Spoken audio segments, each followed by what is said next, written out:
Mitch McConnell kind of giving an overview, talking about the nominees for the cabinet picks. Mr. Trump's, he says that's important, of course, to get those nominees through. Also talking about vacancy on the Supreme Court. But we heard from Vice President-elect Mike Pence earlier saying, look, priority number one, the first order of business, as we mentioned before, Obamacare, repealing it and replacing it. I introduced our guests. Let's get right to it. I want to go to Ethan Bearman, if I can. Ethan, do you believe that Obamacare has failed, as we just heard Mike Pence say? Yeah, I actually do. I signed my family up for Obamacare here in California, called Covered California. It was a disaster. It's a nightmare. It hasn't worked out the way they promised. But I don't believe that the Republicans have the right approach either. All I kept hearing Mike Pence say was insurance. What does that have to do with free market? I need a relationship with my doctor. Let's get the insurance companies out of the middle of this thing and let me have a simple plan. Let's say it's a $10,000 tax deduction, an EBT type card that I get to spend directly with my doctor. Get the insurance companies out of the middle of this thing. Well, I'd like to weigh in on that. Yeah, go ahead, Betsy. And say that under the Republican replacement, you won't have to buy insurance if you don't want to. Freedom will be returning to the United States of America. The mandate will be struck down. The mandates will be gone, and you will also be offered the opportunity to create a health savings account, which is a very favorable way to fund direct payments to your doctor. So I'm with you, Ethan. What disturbed me so much about this morning's exchange of views between Democrats and Republicans was the demagoguery on the Democratic side, saying that we want to return sickness to America, when in fact I've very carefully examined the Republican plans. They're all quite similar in most respects, and all of them will ensure that people who have gained coverage under the Affordable Care Act will be looked after. Those in Medicaid will continue to have Medicaid. And as for the people with pre-existing conditions, they will have better insurance under this replacement because they'll actually have access to things like cancer hospitals, which unfortunately in places like New York and Texas, they currently do not.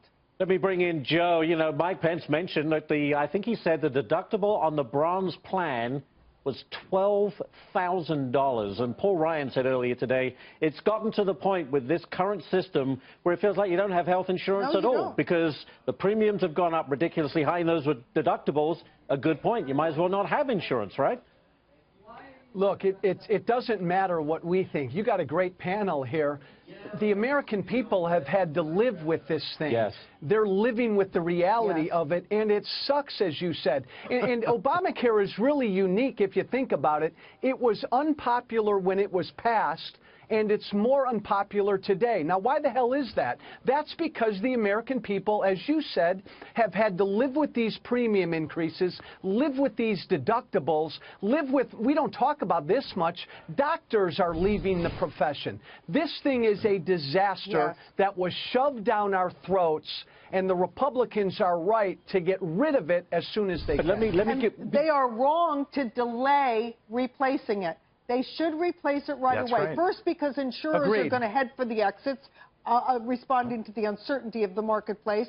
And secondly, because Americans have put up with this long enough. And let's face it, if members of Congress had to put up with it, they got a special sweetheart deal through the president so that their Obamacare plans are subsidized. President Trump, I never want to tell him what to do. He's the boss. But on day one, when he exercises his executive authority, he should do away with that sweetheart deal for members of Congress and their staffs so that they will be motivated to get off the mark and repeal and replace fast. But Ethan, you know, Ethan, very quickly, I want to get to Ethan because there is a concern out there that acting quickly is good. This is what people wanted, but you got to get it right as well. The Democrats own Obamacare. Whatever comes out of this, the repeal and the replacement will be owned by the GOP. They have to get it right. So while we can obviously need to get this thing out of here, we should be a little prudent too, right? Must be prudent because there are millions of people that are dependent on Obamacare right now. So you can't just leave them hanging out there. But I got to say this, I actually support Chuck Schumer in saying the Democrats should completely oppose absolutely everything that the Republicans are doing because the Republican playbook of the last 8 years of no Obama clearly worked. So if the Democrats want to win, follow the Republican playbook and just say no to absolutely everything and let the Republicans win or fail based on what they do. Well, it is checks and balances right right, Betsy. So someone's got to keep you honest. Or you could just call it hardball. All right, let me bring back Joe. What about people say, well, if I have pre-existing conditions and I'm out there and I'm on Obamacare, I'm feeling very vulnerable right now. They're going to be looked out for. All right, but yeah, there is a sense, though. How about creating these high-risk pools that could be subsidized by the government that could handle these people who have these, existing conditions? There are some reforms that could be put in place pretty quickly. My fear is, I don't think the Republicans should be afraid of the politics of this, but I think they will be afraid of the politics because the Democrats are going to do what they did, and they're going to show a commercial of Republicans pushing grandma off the cliff, and that's going to scare Republicans again. I think the Republicans got to be honest with the American people. This is a disaster. It's not going to be easy to fix.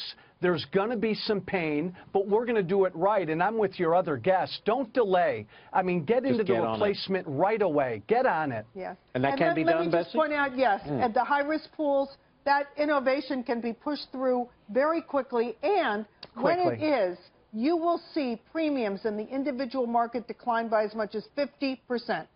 That would be terrific. All right. Thank you very much, Betsy, Joe, and Ethan. We'll see you again in just a bit. Thank you very much for a good discussion.